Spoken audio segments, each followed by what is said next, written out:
this happens to be the most iconic cricket book, at least for me, the first cricket book that I read. And the gentleman who's going to be coming on stage is one of the very few cricketers who still writes his own articles and his own books. None of it is ghost-written. I will share a secret that he still types with his 2 index fingers. As much as time that takes, he still jots down his article after a day's commentary, and then has written multiple books too. The most iconic, as I said, is Sunny Days. This also happens to be the 40th anniversary of Sunny Days. So on that occasion, could I call upon Mr. Sunil Gavaskar to come on stage?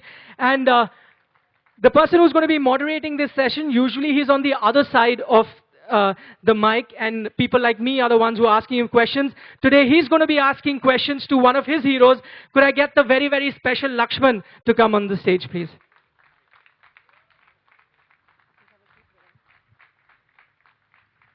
That's your mic. Yeah, that's your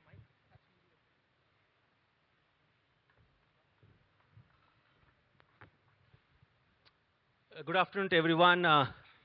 Firstly, huge thank you to Nikhil, for giving me this opportunity. It's almost a debut of a sort for me, but never ever have moderated a session, and no better debut when you have your childhood role model and inspiration on the other side. So Sanibhai, thank you for giving so much of joy to all the Indians, since the time you made your debut, and congratulations on completing 40 years of the iconic book, Sunny Days. And I totally agree with Nikhil. We grow up not only watching him bat, but also reading that book gave us a lot of inspiration. And as always, and over the last 3 years working with Star Sports, I've worked a lot with Sunibhai, a different perception I had of Sunibhai. But it was great to know the other side of Mr. Gavaskar. But one thing which you can find in that book, and which I found in all the interactions I had with Sunibhai, is very, very modest. Is very, very humble, and never ever takes credit for what he has done. And his performances for Indian cricket in the world of sport is unmatched. So Sunibhai, first question for me was, in 1971, you went to West Indies, first tour for a youngster, making his debut against one of the best bowling lineup in world cricket. How tough was it going to the tour? Good evening, VVS, and good evening, everybody. Thank you all for turning up here this afternoon. And thank you for all the very kind sentiments that you expressed. It was tough because, till then my career had been a pretty structured career in the sense that I'd played for my school, St. Xavier's High School, then having done well over there, got picked from Mumbai schools, from Mumbai schools to West Zone schools, from West Zone schools to Indian schools. And similarly for the university, it was the same: college, Mumbai University, West Zone University, India universities. But when it came to the Indian team, there was a gap. I played for Mumbai in the Ranji Trophy, but I didn't play Dulip Trophy for West Zone. For whatever reason, I wasn't picked in the West Zone team just before the team for the West Indies was picked. Fortunately, that gave me the chance to play in the inter-university cricket, and because I had a good run at the university cricket, maybe that made the selection committee, Indian selection committee, believe that they could pick me. But when I was picked, because I had missed that step of the West Zone, I wasn't very sure, wasn't very confident when I went to the West Indies, whether I'd be able to, whether I'd, sometimes, as you know, a lot of players who are very, very good at the first class level cannot make that one step, cannot take that one step that makes them a very good international player. So I was just worried about whether I'd missed that step when I went to the West Indies. So when you played your first test, of course you didn't play Dulip Trophy, you didn't have the opportunity to play against the quicker bowlers because India never had that kind of quick bowlers. So what was your mindset, especially in your debut match, what was your mindset? Well, actually before that there's quite an interesting thing happened because I wasn't able to play the first test, and I'm not even sure whether I would have played the first test because I think Jayantilal, who played, and Abid Ali, who opened the batting that time, Jayantilal was definitely senior to me. I think he would have got the nod ahead of me in any case. So even if I hadn't been injured, I don't think I would have played the first Test match. But when the game started, Dilip Sardesai, who had been on the previous tour 9 years earlier, 1962, and had played West Hall, Charlie Griffith, he had played, the West Indian pace battery of the late 50s and early 60s. And so we had a little bench behind which were the lockers where you put your clothes. And so that wooden sort of locker, on top of that, you could actually climb on top of that, and then through the window see the game. So you didn't have to go and sit out in the players' enclosure. You could just see. You could lie down and see. So we were standing on the bench and then watching it. And Dilip Sardesai stood there, and after the first over had been done, and after the first two deliveries that I saw from Van Ben Holder, Michael Findlay, the wicketkeeper, was standing miles behind, and it was quite crazy. The ball, when there were, I think, 4 bouncers bowled in that first over, and every time the ball hit that Sabina Park pitch, which was shiny like this, you could see your reflection, it made a slap sound, like this. And the ball was being collected by the wicketkeeper around with the fingers pointing up. And I was saying to myself, I think I must have had my mouth open, because I had not seen the ball collected over there in India at all. It was all collected near your. And that over finished. Then there was another over from Grayson Shillingford, who I thought was quicker than Van Ben Holder. And after those 2 overs were done, Dilip Sardesai, who was watching from there, he turned around and in typical Marathi style, he said, "He kasle fast bowler, he kasle ghantyache fast bowler." Now, I don't know, I think the Maharashtrians here will understand ghantyache fast bowler means what. But it was such a, dismissive term. And I'm sort of looking at him and saying, so I didn't want to, because he was going to bat, I didn't want to ask him that, you mean Wes and Charlie were much quicker than this? But that was the sort of first experience. But again, it was his batting, Dilip Sardesai's batting, and Eknath Solkar, who was our hero, because we played together, but he still was the most talented cricketer amongst us schoolboys, and therefore we looked to him. And the way he and Dilip Sardesai and Eknath batted, had that massive partnership, that was fantastic. It just gave us the belief that we also could do it. You mentioned about Dilip Sardesai. You mentioned.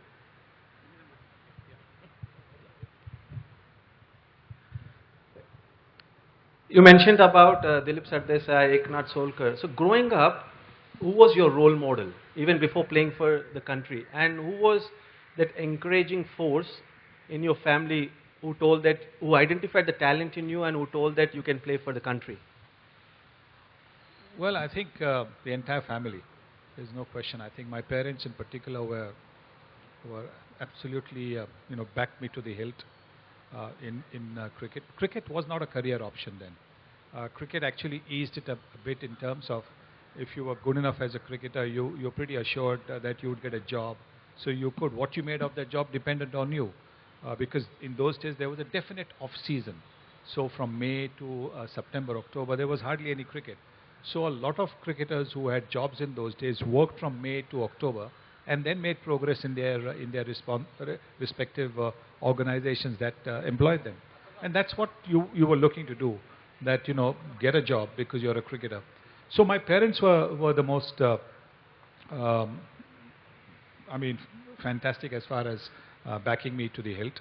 And I'd like to give some good news. As you know, the last 2 days of the Bangladesh Test match, I didn't cover because my mother was in hospital. And I asked Nikhil for this late evening because I wanted to visit her. And the good news is that she's off the ventilator this morning. As of this morning, she's off the ventilator. Clearly, I think the other things will take a little time. So, I've come here in a far more relaxed state of mind. So I think they were fantastic. Um, my school helped me. I had some very good friends. There were guys who were all the time wanting to help you get better. They egged you to do well. So there was a lot of people. So I really can't single out anybody. And then after I got married, my wife was my strength, as I'm sure is Shailaja as far as your career is concerned. Absolutely, Sunny, but there's no doubt that the family plays a huge role in your development as a cricketer or a professional cricketer. Now, West Indies had fearsome fast bowlers. What was important for you? To be technically sound playing against the fast bowlers, or is it more the mental strength? Which of these two or both these are important? I think being mentally strong is far more important. I don't think I've always believed at the highest level it's technique, it's temperament that separates the men from the boys. Technique, of course, you need, a basic technique that you need. But I think if you're temperamentally strong, where you can play and miss for a whole over, or get hit on the gloves for a whole over, get hit in the ribs, and then still want to go and face the next ball, I think that's important. So I think against the West Indies, at that stage, no restriction on bouncers. Crowds were completely different to what you were used to in India. It was an experience. It was a learning experience. But as I said, I think we had that great example of Dilip Sardesai and Eknath Solkar from the first test, and that sort of lifted all of us up. Is it fair to say that West Indies is the place where you enjoyed playing the most? Oh, absolutely. I think I just love the sense of humor that the West Indian and I must say that crowds have. Sunny Bhai has got great sense of humor. I'll come to that later. So, I mean, I remember one series much later when Michael Holding, bowled me a bouncer first ball, and so for the second ball, I'm saying to myself, as a batsman, you sometimes try and anticipate what the next ball is going to be. So I'm saying to myself, it could be another bouncer or it can be a Yorker. So I'm prepared for both those. So again, the second one was a bouncer. Now the third one, I'm saying either a Yorker or that wide half volley, which is that sucker ball. You go for it, anticipating a bouncer, your balance is on the back foot and you go for it and you get caught. So I'm saying either Yorker or that. Third ball was a bouncer. And Jeff Tujon is collecting the ball, up around them. I'm saying no, fourth ball, definitely I think it's going to be either a Yorker or that one. Fourth ball was a bouncer. And the fifth ball now, and the crowd's going wild. The crowd just, every time the bouncer's bowled and you're ducking, the crowd's just loving it. The fifth ball was what I was finally, I got it right. It was that wide Yorker. So I almost went for it, then I said, no, it's wide. And it was just the right length, I would have got caught. So I left it alone. And the wicketkeeper, Dujon, collected the ball, around his midriff. The earlier four balls he'd been collecting, jumping up and down. And hardly had he passed the ball on to Clive Lloyd in first slip, somebody from the crowd shouted, "Hey Mikey, bowl him a bouncer." And I'm saying to myself, what about the earlier ball? What do you mean bowl him a bouncer? So that's how it was. So when you're playing in front of such packed crowds, and always, especially when you're playing in overseas conditions, overseas tours, how do you shut off all this distraction? Even when you're playing in India, you being the most important batsman, prominent batsman in that Indian batting lineup, a lot of expectations from you. How do you shut off the thoughts when you're out there in middle? I think you focus on the ball. When I was at the non-strikers end, I would try and not really distract myself, but I would look at what the bowler was doing. I'd try and look at the ball being passed, because sometimes it gives you a little bit of a clue as to what the bowler is going to do the next ball, and that you can actually see from the non-strikers end, not so much from the strikers end. So is the bowler doing something different when he's coming in to bowl the next ball at the start of the run-up or something? So Michael Holding, for example, over a period of time I realized that while he bowled a bouncer, if he started his run-up with the left foot, but when he started the run-up with the right foot, 100% it was a bouncer. Okay.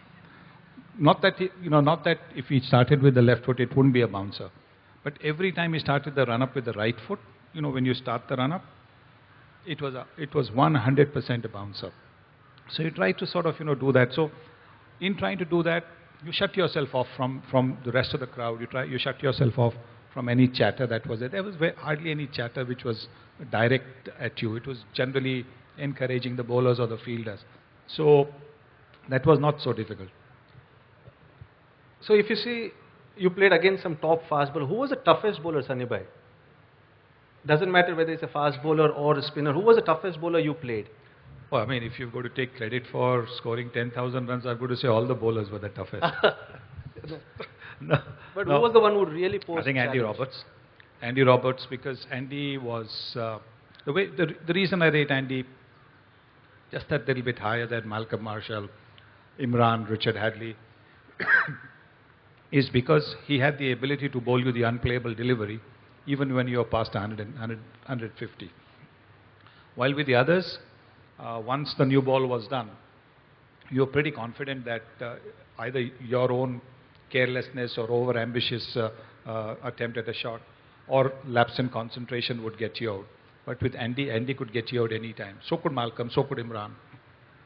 So that's why I think these were the best bowlers that I played. Just from preparation for overseas tours, Sunny Bhai, when we started our cricket, we got an opportunity to play either India under-19, India A, and travel to all these overseas places and almost understand what the situation or the conditions we can get when you're playing for India. But in 1970s, there was no such opportunities.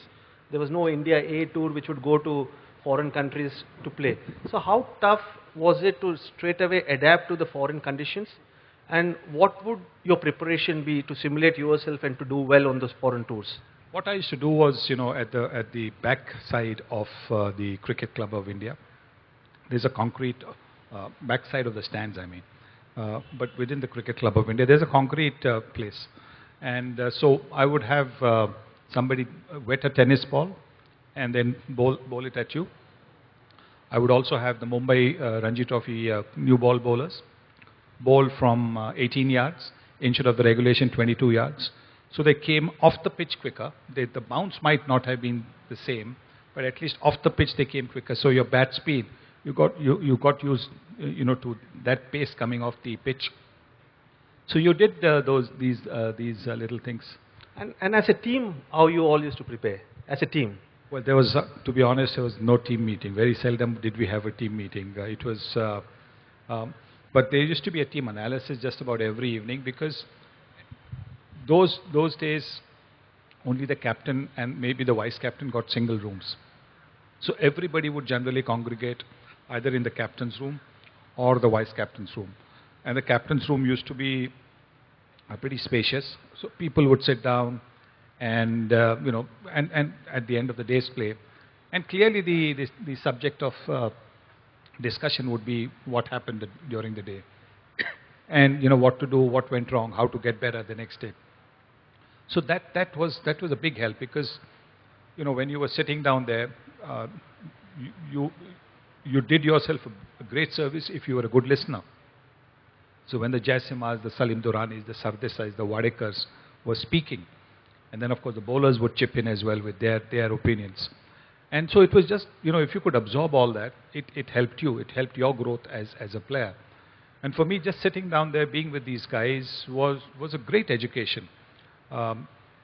Because they were so much more experienced. They had been in international cricket for 8-10 years, played in all kinds of conditions. And so listening to them, you got a sense of what to expect the next day or what to expect in the series. And that was always very good preparation.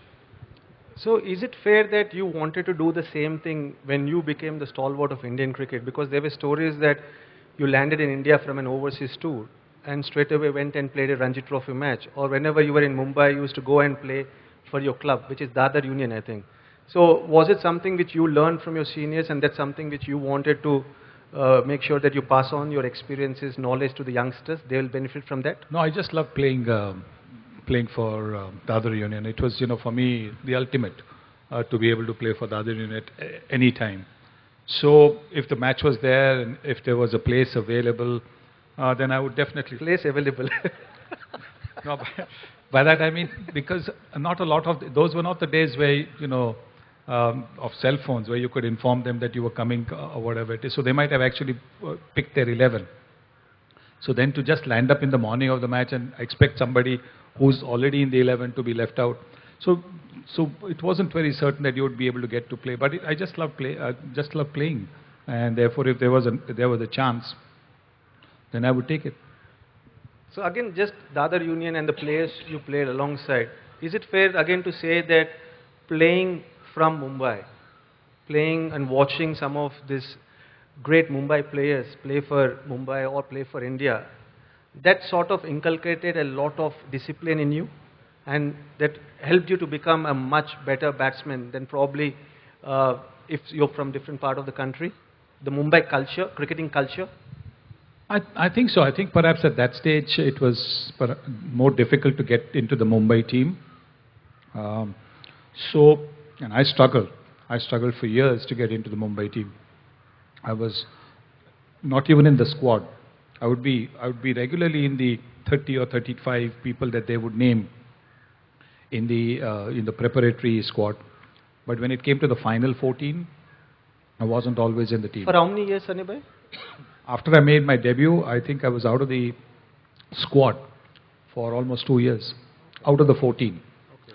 I made my debut for Mumbai in the Irani Trophy match, which was actually like a trial match for the team that was to be selected to go to Australia in 1967-68. So while I was trying to play for a place in the Mumbai team, the other 21 players were looking to play for a place in the Indian team because the team was going to be announced at the end of that match. I failed in that match, and while I was still in the team, in the squad for the rest of the season, next season I got dropped. The following season I got dropped till the very end, when suddenly I was picked for the semi-finals. When I must say that my form was pretty ordinary. I mean, I hadn't scored runs into university cricket, and so I actually was surprised that I was picked. But there you are. Just on domestic cricket, Sunny, from 1970s to where Indian cricket has gone forward now, domestic structure, do you think a big change, positive change has happened in Indian cricket as far as giving importance to domestic structure or the infrastructure we have today compared to when you started off? I think so. I think cricket's definitely made progress in the country, no question about it. I believe that our under-19 and our junior cricket is probably the best organized all over the world. I don't think our junior cricketers, or anywhere in the world, junior cricketers get the kind of opportunities that our junior cricketers get. There are so many tournaments that they can play in and show their talent, come to the notice of the selection committee, and then make a case for inclusion in the state and the national teams. So I think that's been a huge plus. The many under-19 World Cups, the Asia Cups that we have, I think they have been absolutely fantastic. So yes, I think there's been a great deal of progress made, and while there'll always be a little bit of churn here and there about playing at neutral venues, whether we should not. At the end of the day, I think when it comes to playing for your state, you still want to win the Ranji Trophy, and I think that's such an important aspect of then going on to play for India. What was your most memorable moment as far as Indian cricket was concerned, yourself when you're playing, in your playing days? Oh, without question, the 1983 World Cup win. That was the most amazing moment of my career. I mean, we were no hopers. Nobody had given us a chance. But I think there's a quiet sense of belief in the team, because just before we came for the Prudential World Cup, we had beaten the West Indies in the West Indies in a one-day game. And I think that gave us the belief that if we get it together, we would be able to do much better than what we had done the previous two World Cups. Then the first match of that 1983 World Cup, we played the West Indies and we beat them. And we beat them in tough conditions in Manchester, where it was cold and damp and the ball was doing all kinds of things, and we beat them. So that really boosted our confidence. We had an incredible captain in Kapil Dev, who led from the front, who showed us what we should be doing. We had a great balance because we had so many all-rounders in the team. So even if one bowler was having a bad day, there was somebody else who could come in and bowl those 5-6 overs to make up for one person's bad day. So, and the fielding was quite outstanding. So I think that for me has got to be the biggest day of my most memorable cricketing day. You mentioned about Kapil Paji. Just want to understand what influence he had on Indian cricket. Especially before him, they were not great bowlers. It was always spin bowlers India relied on. How did Kapil Paji change the perception of Indian bowlers, especially youngsters, to take up fast bowling? Well, I think by sheer example, the way he bowled on Indian pitches, the way he bowled overseas, and the flair he brought into the game, with both bat and ball. The reason why I call him India's greatest match winner is simply because he won matches for India with the bat and with the ball, which is not what many others have done. I think many others have won with either the bat or with the ball, but only Kapil, in my view, has won matches with both bat and ball. Outstanding performances. But I think because he showed that Indian fast bowlers could bowl even on these pitches and get wickets. If today we have all these fast bowlers coming in, after Kapil it was Chetan Sharma and Javagal Srinath. So I think after that it's only because Kapil showed the way that today we have this terrific battery of fast bowlers, as well as a bench strength that can come in and take the place of any fast bowler who is unwell or unfit for that game. While Kapil Paji showed the way to the fast bowlers, Sanibhai, you were always the flag bearer of Indian cricket. Did you always enjoy that responsibility? Yes, most of the time, surely, yeah. Because if you realize that the team wanted you to get runs, the team depended on you to get runs, I think it helped you to focus that much more. I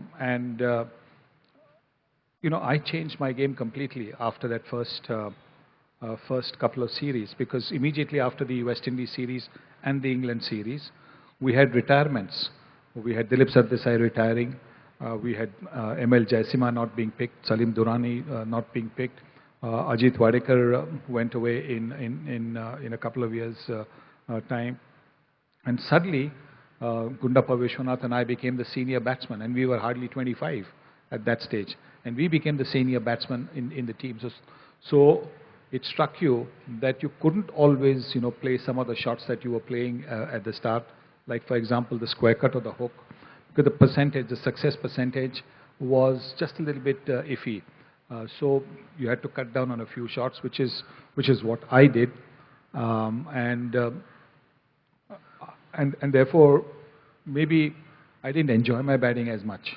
I really started to enjoy my batting when once again we had first Kapil coming into the team and taking the team from say 280 to 400 with his batting, and then we had bowlers who would hang around. Earlier on, with due respect to the great spinners that we had, they were not much as far as standing at the crease were concerned. But later on, with Maninder Singh, Shivlal Yadav, Karsan Gowri, you name them, all of these guys could come in and bat, could stick at the wicket, and so that made you feel a lot more secure. Not that the responsibility became any less, but at least there was just that sense of security. There were many fantastic batsmen that came through: Dilip Vengsarkar, Mohinder Ramanath, Sandeep Patil, Yashpal Sharma, all these batsmen who could score in a crisis. So it sort of took that little sort of pressure off you. And so my second half of my career, I played a lot more shots than I did in the first half of my career. First half of my career, before these guys came in, was mainly about trying to put as many runs on the board. Second half was also not just about not putting up the runs, but also enjoying myself. So I think while I was consistent in the first 7-8 years of my career, 9 years of my career, the next 7 were the ones that I enjoyed the most. So personal aspiration is not as important as what is required for the team. And when you told about the retirements of some of the senior batsmen, what is the real skill of saving the games? Because at that time, saving the games was equally important or on par of winning the game. So what was the skill required as a batsman which you exemplified saving the game? I think it was simply batting sessions. I know a lot of people find it surprising when I say to them that I didn't look at the scoreboard when I was batting. I really wasn't interested in how many runs I was batting. I was only interested in how many runs I scored after I got out. Till then I wasn't really interested because I just wanted to bat and bat and bat. And the other thing, other reason, the main reason I didn't look at the scoreboard was you have scoreboard pressure. For example, people set targets. People set targets, look, I'll get to 10. Then after reaching 10, you say, I'll get to 20. Then you say 30, I'll go to 40. You have targets like that. But in trying to get to that target, you can actually play a delivery that you should not be playing or play a shot that you shouldn't be playing. For example, if your target is, to get to 40 and you're on 36, you might go for a drive which will get you to 40, but that ball might not actually be the one that you should be playing the drive at. So if you gave yourself only the pressure of batting by sessions, you played each ball on its merits. It was for me as simple as that. And therefore often I wasn't even aware if I reached a 50 or a century. But Indian crowds would of course make you a little bit aware, because the Indian crowds start that little sort of hand clap when you're 44 or 94 or 96. So you are a bit aware of that. So milestones didn't matter for you. What mattered was just enjoy batting on the wicket. Absolutely. I said bat as long as you can. So I mean that was my job as a batsman, to bat as long as I can, to get as many runs for the team that I played for. So I just thought, well, the best way to do it is don't look at the scoreboard and don't add any pressure. At the start of the season, Sanil, how would you put your targets? What kind of goal setting you did? No, I didn't do any goal setting at all. I would think about the opposition that was to come. I would think about the venues where we would be playing the test matches, and therefore get a little mentally prepared for what to expect. But no targets were set at all. No, didn't do that. No. And then how did it feel to create all these records and compare with the great Don Bradman, and you almost became like a trendsetter in world cricket. Everyone wanted to catch up with Mr. Gavaskar, first batsman to get to 10,000 runs. How did it feel? Well, I mean, it was fantastic because I actually didn't expect to get there. I mean, I would have been happy if I had... Never expected to get there. No, because, when you started, like, I had that little gap, as I told you, that not having played Dulip Trophy. So when I went to India, to West Indies, my only intention at that stage was not to make a fool of myself at the international level, to be able to, score enough runs so that, maybe I wouldn't be called a huge success, but I wouldn't be called a failure. So that was the way I looked at it when I got into cricket. So after that, scoring anything, every other milestone, 2,000, 3,000, everything was absolutely a bonus. I told Mr. Gavaskar is very, very modest. You can get from that reply of his. Sanil, you must have played with a lot of cricketers while they were entertainers on the cricket field, but they were also characters in the dressing room. And you told some stories. But from Indian team, the players with whom you played, who was one or two guys who used to be, real characters in the dressing room and were fun-loving? While everyone were fun-loving in that generation, but who were these one or two characters? I think we had Gundappa Vishwanath. I mean, Vishy's sense of humor is absolutely amazing. So we had Vishy, we had Sandeep Patil, we had Madan Lal, you name it. We had some, and Jimmy Amarnath, for all his seriousness, was one of the biggest, pranksters that you could come across. Jimmy once in Pakistan threw my shoes on the roof of the pavilion, and it was quite funny because we were playing in Rawalpindi, and suddenly we were told, and I wasn't playing in that game, and suddenly we were told that the president is coming to watch the game, and President Zia-ul Haq. So the manager said to me, come on, get dressed. I said, well, I don't have anything here because I'm not playing, I've come in only a tracksuit. I don't even have any cricket clothes or a blazer or whatever it is. He said, nothing doing. You met him before on the previous tour. You go and, sit with him when he comes. So now I said, okay. So I borrowed somebody's sweater. I borrowed somebody's blazer. And now I'm looking for shoes. And I couldn't find my shoes till I found out that, the shoes had been thrown up. Later on I found out, of course, that Jimmy had done it. But then I went and, I had to go and sit with the president. And it was exactly like this, just like you get up. You had these 2 steps. You got up onto the area where he was sitting. It was next to the Indian dressing room. And there was this huge sofa. And on this huge sofa, when he was sitting in the middle and 2 of his army guys were sitting on either side. And so they must have just sat there when our manager pushed me to go up and meet him. So I got up and he had just about, you could see he had just about sat there. So when I went there, he got up and, he was very charming.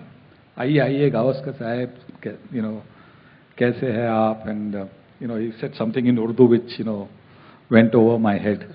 But I sat with him, these 2 army guys, vamoosed.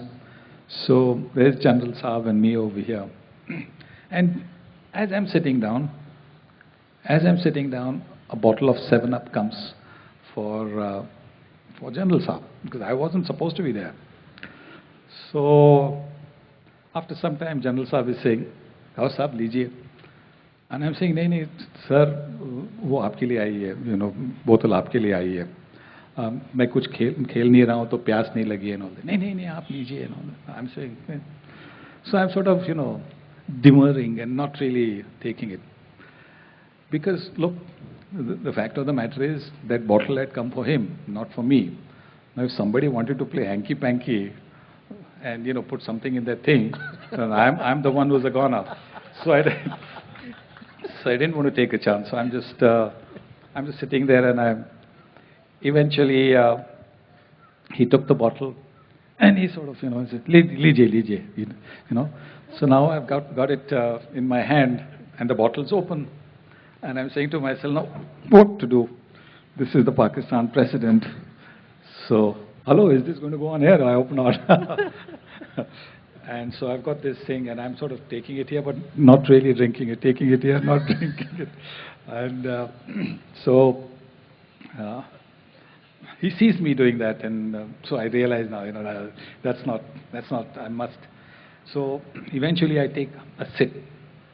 And if you, I know you don't drink, but if you're a wine drinker and you want to taste, how the wine is, you take a real teeny tiny sip, and sort of feel it on your tongue and under the tongue and all that, thing. So I took that kind of a sip. I wasn't drinking then. I was a teetotaler during my playing career. So I took that little teeny-weeny sip, and then when I realized that, my tongue hadn't burnt or nothing had happened to me, I was still breathing, then I had a little bit more. And from the opposition teams, your rapport with a lot of opposition, whether England, you got Jeffrey Boycott, or from West Indies, Pakistan, Australia. Who was 1 or 2 players who were real characters? I know you shared a lot of stories of Javed Miandad. Do you think that he was the most street-smart cricketer you played against, and he was also a character? Absolutely, I think he was. He had an absolutely terrific cricket brain. Because he was all the time thinking of strategies, all the time thinking of field placing, all the time thinking of bowling changes. Imran used to let him do that when he used to bowl, because he would focus so much on bowling and he would go flat out, and often after he had bowled days over, he would be on his haunches at mid-on, trying to recover for the next over, and Javed would do all the field placing, move. Imran never said a word, because he realized that, what Javed was doing Javed was obviously doing for the good of the team and good of the country. So he would allow him to do that. But I think you're right, he was absolutely street smart. Often he put, fielders putting the batsman's cap on. What as a batsman I would not like now. If I'm a batsman, would I like a fielder here? Would I like a fielder there? No, if I didn't like a fielder, if he thought that no, he would organize, to have a fielder put there. So I think he was quite brilliant. And off the field, he was an absolute, he was like they say, shararati, very mischievous, and but great company off the field, fantastic company off the field. They say the same about Mr. Patodi also. Do you think he was the best captain in that era, or who was the best captain you played under? I think I just played only 2 test matches under Tiger.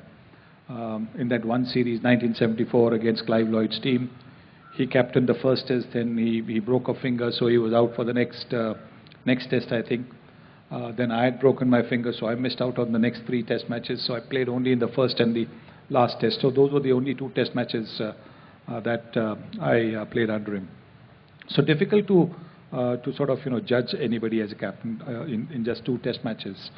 But I played under Ajit Wadekar, and he was terrific. Ajit doesn't get the credit that he deserves as a captain, because under his leadership, India did what had never been done before: win a series in the West Indies and win a series in England. But people didn't give him the credit.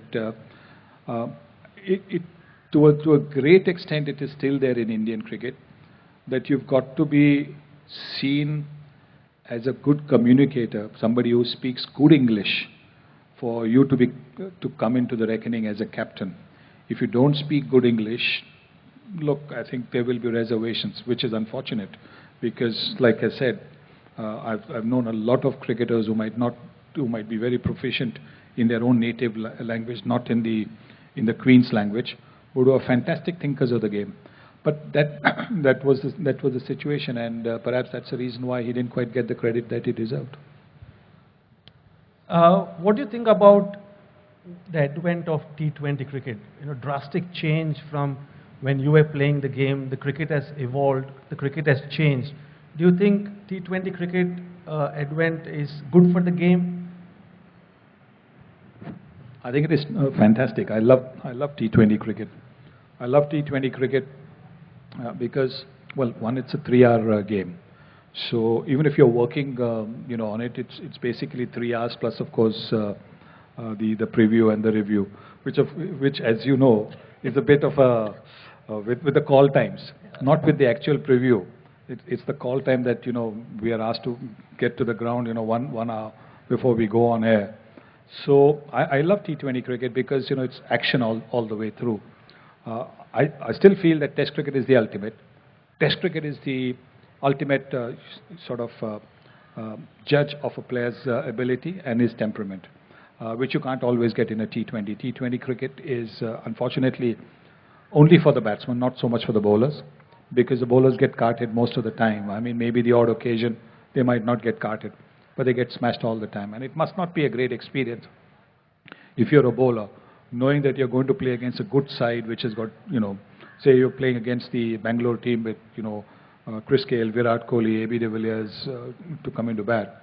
And you say, why am I bowling? Because I know I'm going to get hammered. I might be lucky if I bowl a dot ball. But I think T20 cricket is great entertainment.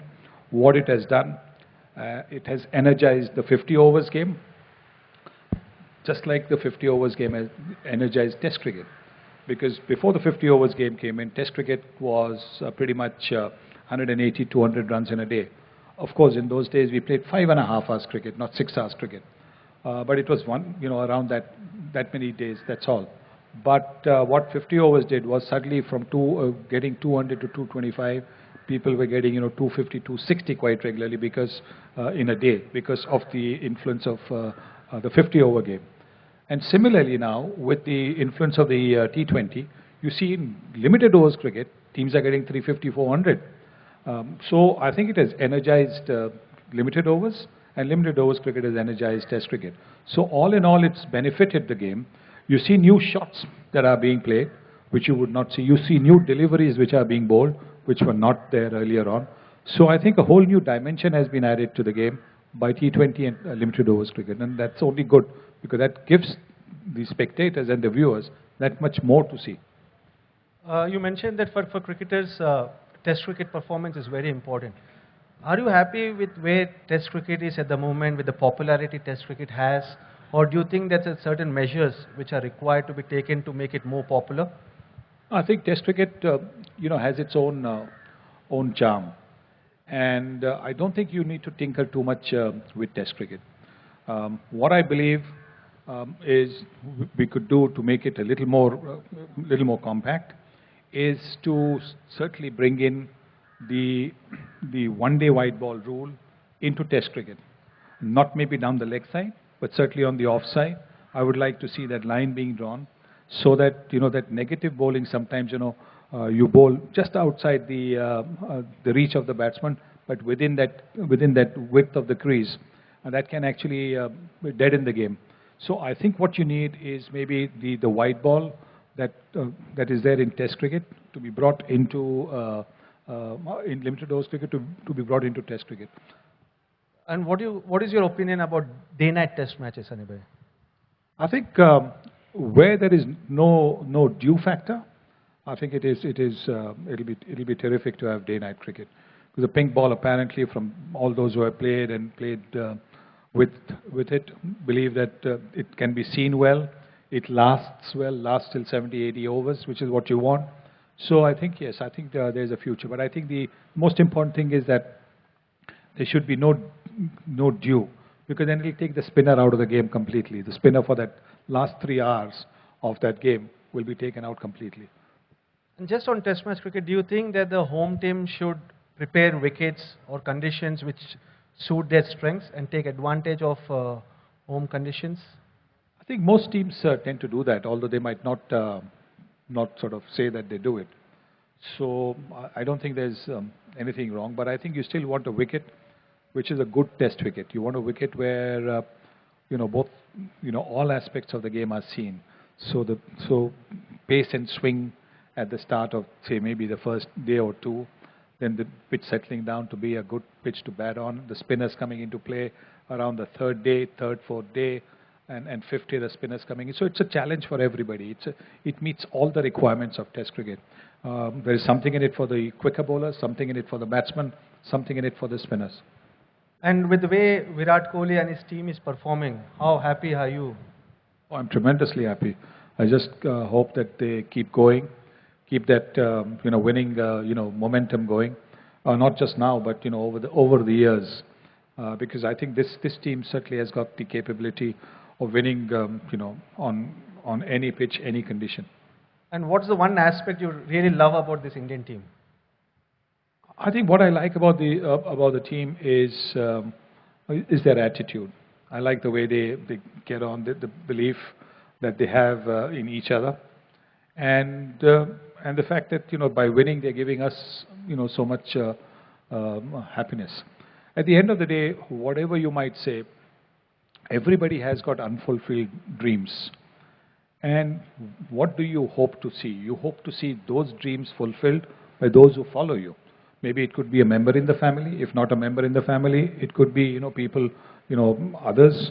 And that's what when you see it, you feel happy. For example, I would have loved to smash the first ball of the ground straight for a 6. I did it only once, not straight, to long on, because the ball came in with the swing. So I hit it over there in the first over of a Test match. But when I see Virendra Sehwag doing it, I just feel so good, because he's doing what I wanted to do. I couldn't do for various reasons. I mean, like I said, there was just a little bit of responsibility. But at the end of the day, it's a question of having that belief. I don't think I had that belief that I could hit a 6 like Virendra Sehwag could. So I just actually marvel at that, enjoy that. And every time, whenever he's got out, playing, and I've probably said, what is this shot, etc. It's only for a selfish reason, because I wanted him to bat longer. So, I mean, all of us enjoyed watching him bat. So I think So this is what the current team is doing. We were not able to, close out series. We were not able to win 3-0, 4-0, 5-0. This is what this team is doing. And that gives me happiness because it is sort of fulfilling, the ambitions and dreams that I had as an India player and as an India captain. Just on that, any unfulfilled wish, apart from hitting a six of the first ball, or were you really contented? Because I've never seen you brood about what went wrong in your career or during that phase of Indian cricket. You've always talked positive and you encouraged the newcomers who always came into the team. So any unfulfilled goal or dream you had, or you were contented, satisfied when you announced your retirement? No, I was very, very happy. But when you're young, even before I had played Test cricket, what the Mumbai team used to do was Mumbai team used to give me the new ball because I used to bowl, from 18 yards. And I was relatively nippy. So they used to I agree. They used to give me the new ball to bowl. And so because of that, it sort of, got me into a state of mind where I used to think that, my outswingers were so good that I would dream of getting Rohan Kanhai out caught behind and Gary Sobers out LBW next ball.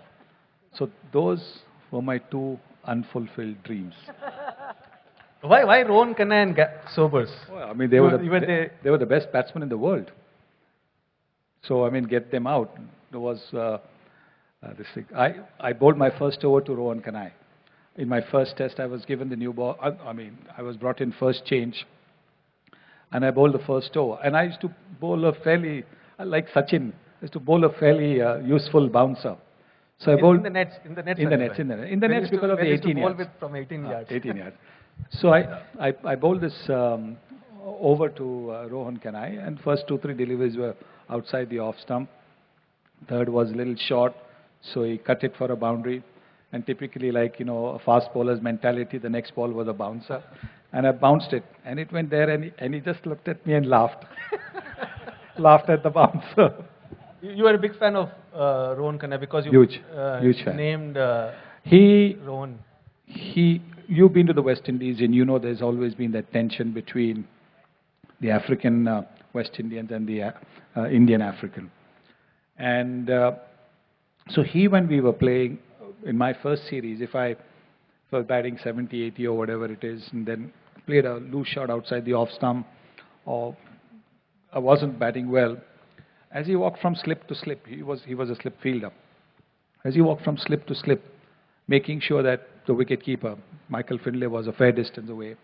As he, went past, he would sort of mumble under his breath, "Concentrate, don't give up." I mean, for an opposition player to say that, focus, don't, concentrate, don't you want 100, that kind of thing, as he went past. I mean, look, I was just a debutant. Rohan Kanhai was Rohan Kanhai, the Rohan Kanhai. For him to, take that kind of a thing, interest in me, was absolutely magical. I don't think it would happen in today's cricket. I think if you played a bad shot, I think you'd get probably a flurry of abuse from the opposition. But that's what Rohan did. Okay, Rohan Kanhai did that. What did Jeffrey Boycott do when he crossed you and when you were batting? What he used to say? No, Jeffrey didn't say anything. Jeffrey actually used to be at mid-on or wherever. And a lot of times, 2 or 3 times that we played against him, after scoring 100, he was like 1 or 2 Indian players that I know didn't come out to field. So, not naming them. You want to name them? No. So Jeffrey never told anything? No, Jeffrey never said a word. In fact, during the time that we played, there was hardly anything spoken. But I think it was possibly something like, what have you had for breakfast today? And in Indian cricket, we would just say, dahi kha ke aa gaya. That means, you've eaten curd for luck, dahi kha ke aa gaya. That's about it. So there was no personal abuse, or, why don't you go and buy a lottery ticket? Something like that was the worst that was said to you. Who was the worst as far as sledging was concerned? No, that's what I'm saying. There was no sledging. Even when there was only against Australia? No, very little. I think there was only one instance where somebody said something to me. And obviously that's not for a gathering like this. And, But there was another one where in the following, following that tour in Sharjah when we were playing, and there was this bowler who bowled, and it wasn't something that I said, it was what the umpire said later on. And I guided the ball to deep third man for a boundary. So as I was crossing him for the first run, he let go a volley of abuse at me. And I didn't, because I'd completed the second run, by which time he had started walking and he'd gone past the umpire. The umpire, Dickie Bird, was telling him, oh no, none of this, etc., etc. Anyway, as luck would happen, at the end of that over was the drinks interval.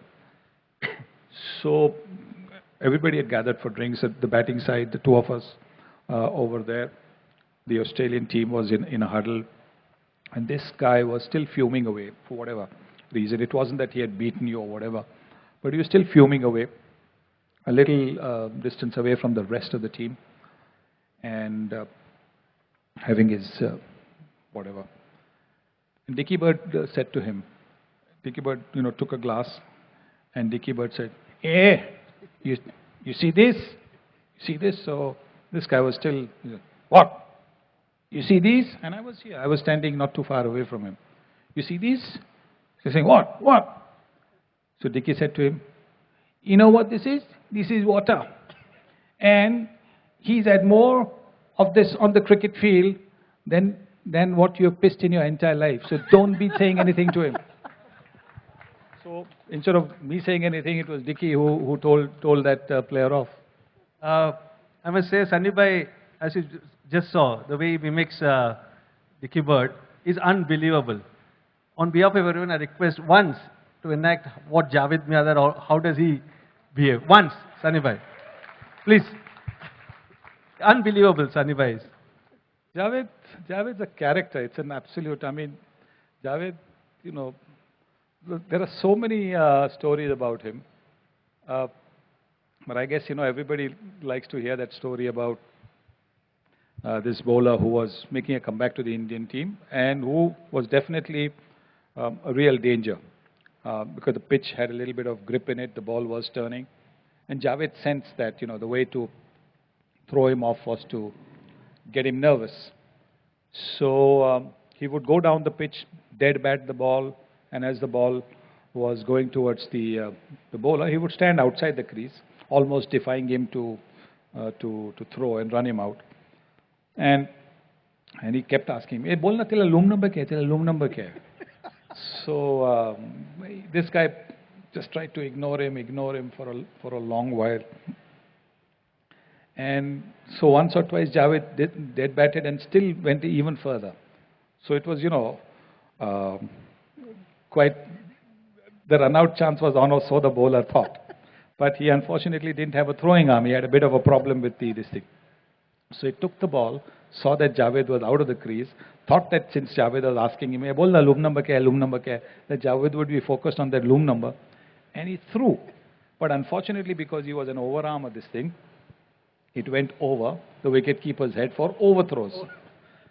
So Javed is going past him and telling him, "Kai ko gussa kyun karta hai? Gussa mat kar na.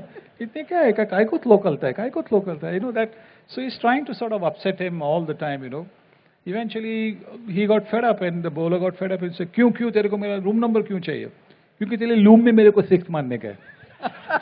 And we were staying in a hotel which was miles away. Unbelievable. Sunny Bhai, just on your book, how does it feel 40 years after writing it? Still, it's such a popular cricket book, and a lot of cricketers, sports lovers read that. How does it feel? I think it feels very nice. It feels very nice at the end of the financial year to be getting a few thousand rupees, not a lot, few thousand rupees as royalty. That also feels very nice. But no, I think the fact that there is interest in reading the book. See, now it's the social media, and I'm not on social media, but now it's the social media where you're trying to connect with the fans, trying to tell what you're doing. So that was my attempt at that stage, very early, I was barely 5 years into international cricket. So to call it an autobiography was perhaps being a little too presumptive. But that's what the publishers wanted. I was actually very surprised at the reception it got.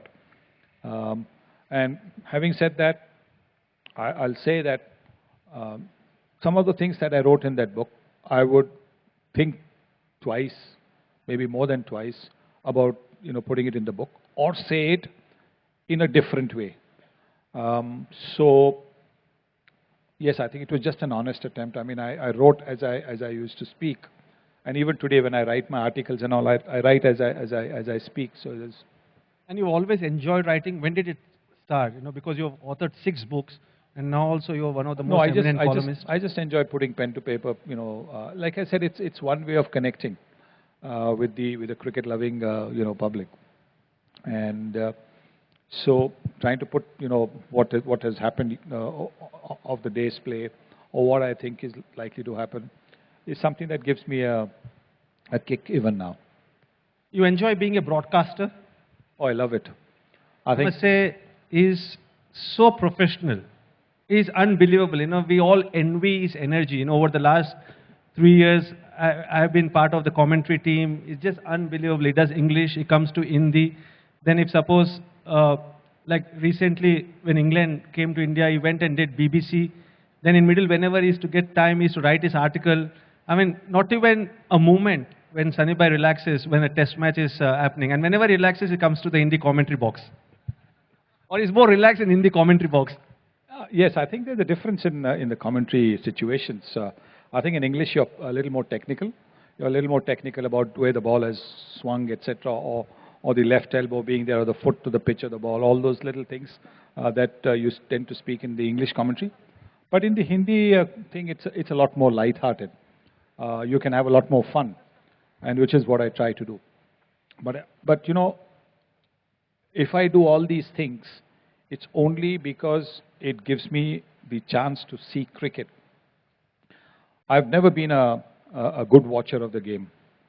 Even when I was playing, I used to carry with me for a test match, I would carry about 2 or 3 novels with me in case I got out early so that I could read. I would go and watch the game, come back in the dressing room, read the novel, read a newspaper, reply to letters.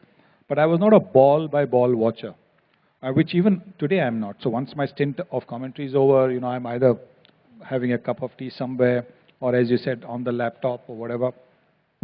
But doing Hindi, doing English, and then maybe doing a little bit of BBC, which pretty much takes you out of 14 slots in the day. It gets you busy for 12 slots. That means I've actually watched that much cricket. So that actually gives me the chance to watch cricket, which is the reason why I quite enjoy doing that. Otherwise, I get bored. Otherwise, those half an hour, gaps that you have, I would get bored. Yeah. Lastly, Sunny Bhai, you mentioned about laptop. You've started almost 30 years back, probably broadcasting or writing articles. I'm sure technology has helped you, because I'm sure when you started off, you used to write articles with a pen and probably fax the articles to various newspapers. Did technology help you? Oh, definitely. I think from trying to, get the fax going, and it used to be very frustrating, trying to get the line, get the connection. The fax would not go. It would sort of stay there. And a lot of people who have, been on tours with me know how frustrating it can be.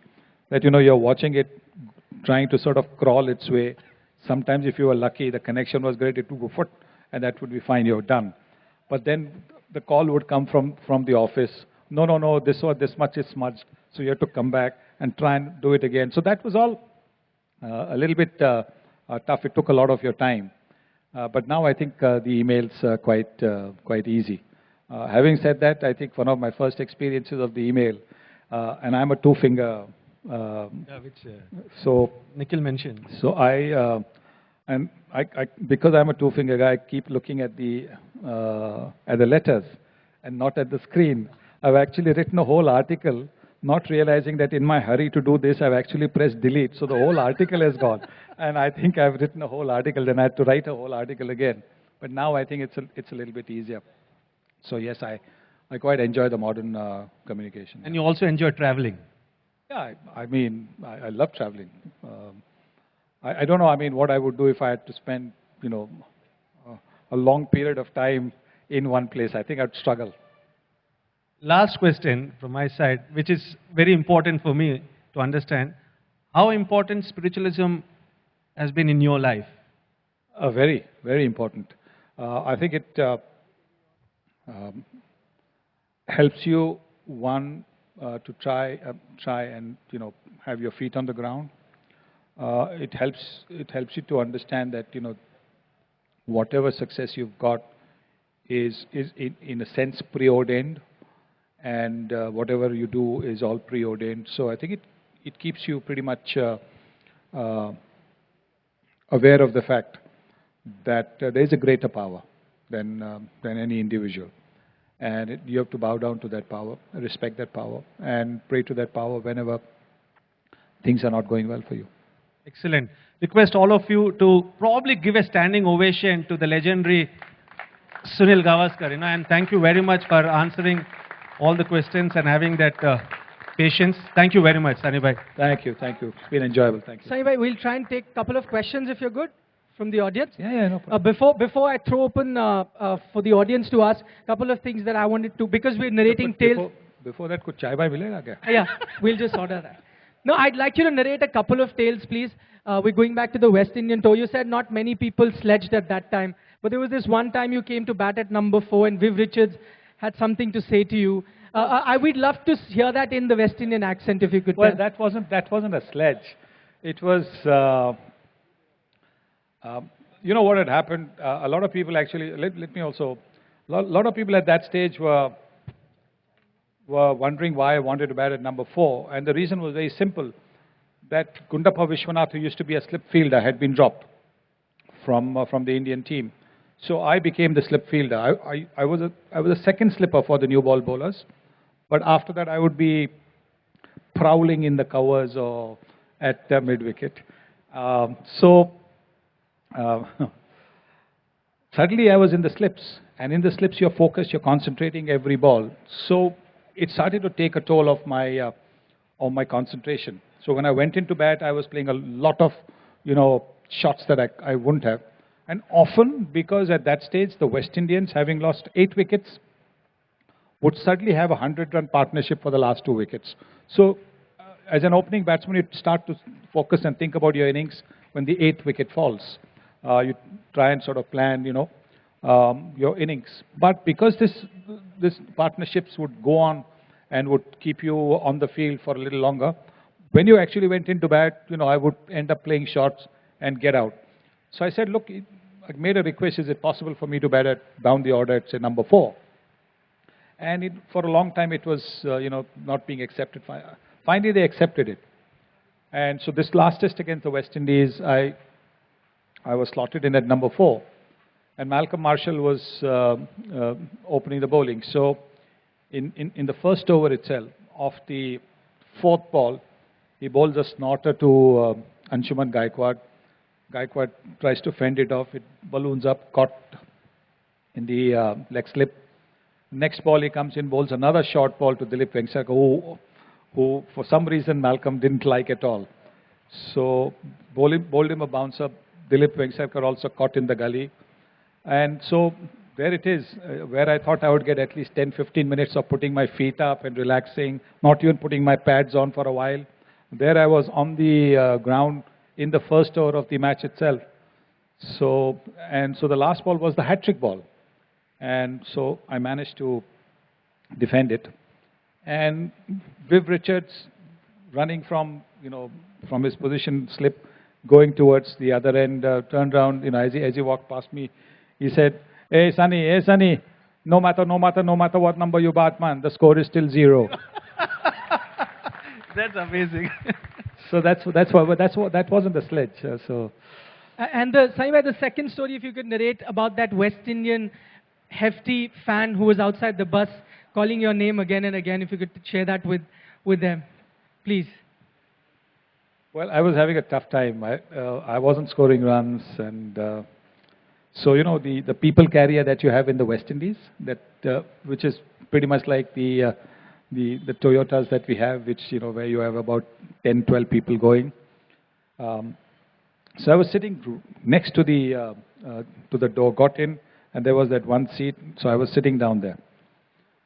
And immediately after the game got over, I got out badly. I got off to a start, but I got out. So I was very upset with myself. If you get out early, before you're set, then the bowlers bowled well, you don't feel a thing. You feel, but it's not as much as when you battled for some time and then you get out, then you feel it a little bit more. So that's what happened. I got, I think, about 30, then got out. So I'm just sitting there, I was upset, and the rest of the team was, coming in slowly. But there was this guy, and I could hear him, and he's, sort of trying to attract my attention, trying to say something to me. Now, West Indies, as you know, everybody over there in the West Indies, all the spectators are, granddads of Bradman and Sobers. They all know much more than all of these players put together. They have never short of a word or two of advice. So I knew, when this guy started to talk, that he is going to give me some advice. I'm just, so he's saying to me, and I'm ignoring him. He says, Master. So I'm not looking at him. He says, Master. So I still not, Master, listen to me, man, Master. So I'm not listening to him because I know advice is going to come to him. So now he's taken one step into the bus, but has not got onto the bus because the driver is, there. And the driver's told him, hey. So anyway, he's taken this one step onto the bus and he's saying to me, Master, get them eyes checked. So I've turned my head from here to here, just a little bit. And he's saying, get them eyes checked. The eyes, they see the ball and they pass a message to the brain. And the brain passes a message to the hands and feet to move. And the message to the hands and feet from the brain going slow, slow, slow. So get them eyes checked. Now, it sounds funny now, but at that stage it didn't. So I'm looking, I turned and I was about to tell him in, the old-fashioned way. Yeah, I turned and I saw him. And he was wearing a ganji, a vest, and his biceps were as big as my thighs. Solid muscle over there, big ones. And he was wearing shorts, but those biceps were there. So when I saw those biceps, instead of saying to him, yeah, I'll think about it. Okay, Ayaz wanted to say something. We shared a lot of stories of Sunil Gavaskar, the cricketer, but Sunil Gavaskar, the author, you wanted to share a few stories. So, Sunny, the first thing I remember is that you were paid 1 rupee a word when you wrote for Midday, and that was the envy of the entire newsroom, perhaps the entire industry.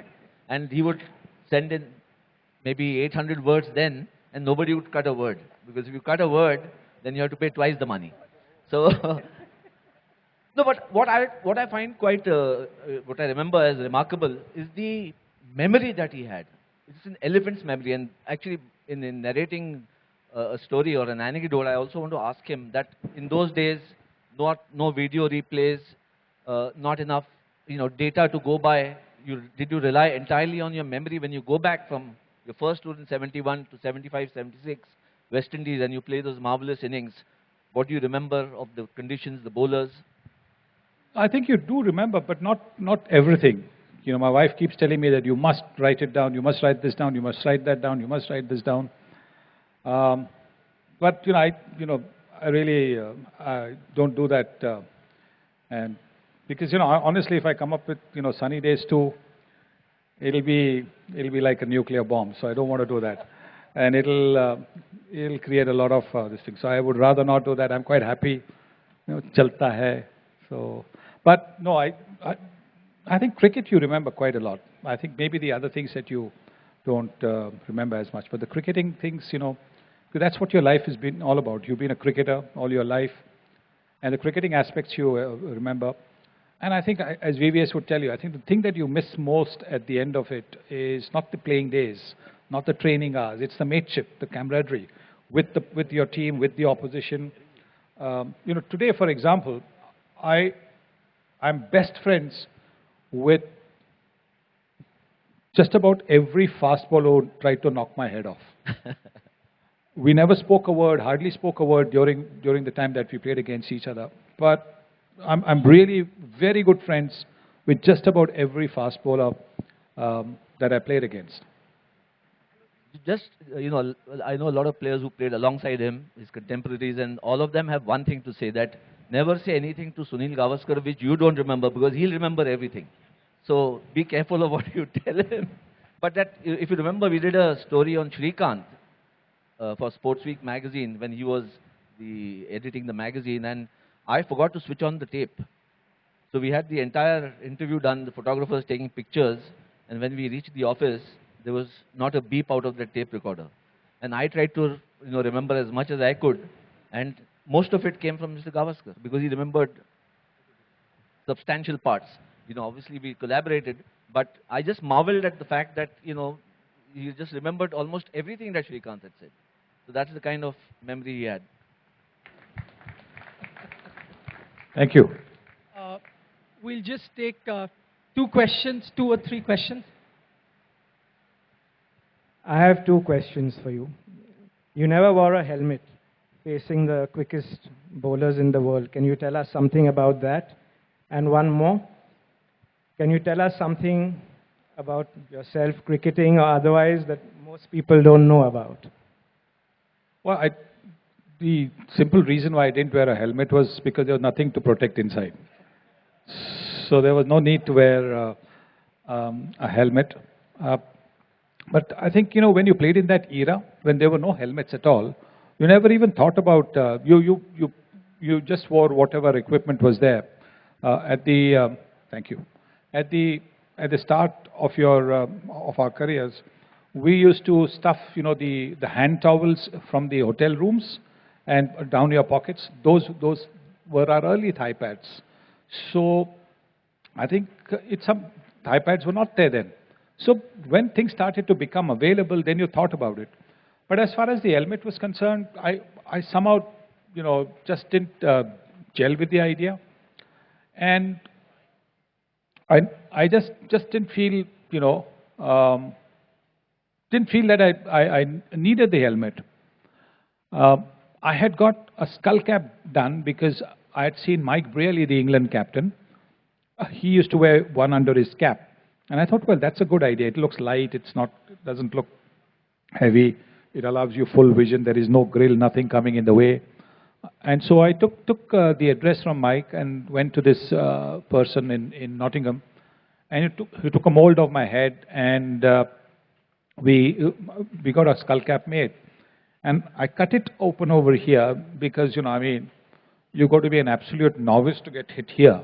You can get hit here, you can get hit here, you can get hit here, but like this, you don't go at the ball like that. So it made it a little bit lighter. And it traveled with me for 3 years. I got it made in 1981, and it traveled with me 81, 82, 83. It traveled with me on that tour to the West Indies as well. And the one man who kept saying to me that I should be wearing a helmet, kept insisting that I should be wearing a helmet, is Imran Khan. Imran and I have known each other since 1971 when he played for Worcester and I think Oxford University against the touring Indian team. And so, he kept saying, it's for that one ball. It's that one ball that every batsman loses sight of. However good a player you are, however great a player you are, you as a batsman will lose sight of that one ball. You won't pick it up because maybe it's lost in the background or where it's coming over the side screen or whatever it is. Maybe when it hits the pitch, you might not be able to pick it. And for that one ball, you must wear the helmet. And I kept saying, doesn't matter. We used to have a lot of, arguments. He said, when you play the sweep shot. I said, no, sweep shot, Anyway, he tried to tell me, but I had it with me. And I didn't tell him because we were playing against each other at that stage when he was telling me that I should be wearing a helmet. Then in the West Indies, in one test, I got hit on the head by Malcolm Marshall. He was coming round the wicket. He bounced one, and like a well-brought-up opening batsman, I dropped my wrists, but I forgot to take my head out of the way. My head, I should have taken my head out of the way, but I forgot. So anyway, the ball hit me square here. Lucky for me, I didn't turn my head. Because if I turned my head, I would have got hit here and I wouldn't be sitting here. But it hit me on the hard part of the skull. I was wearing my white floppy. And there was a huge sort of, mark over there. And so that sort of said to me that I should. But I didn't wear it again for that test, for the next 2 test matches. I didn't wear it. Maybe it was stubbornness. Maybe it was, just feeling macho, whatever it is. When the new Indian season started, that year end, that was the first time I used it. And after that, I used it only for the first session when the ball was hard and new. After that, because I used to not feel comfortable with it. That really was the only reason why. I mean, because it was not available. And your second question is, what is it that people don't know about me? Cricketing or otherwise? I don't know. I think these guys know a little bit more now because I spent a lot of time with these younger guys. I mean, I'm a fun-loving guy, but the nature of opening batting in those days was grim, serious, accumulating runs, 1s, 2s, 3s.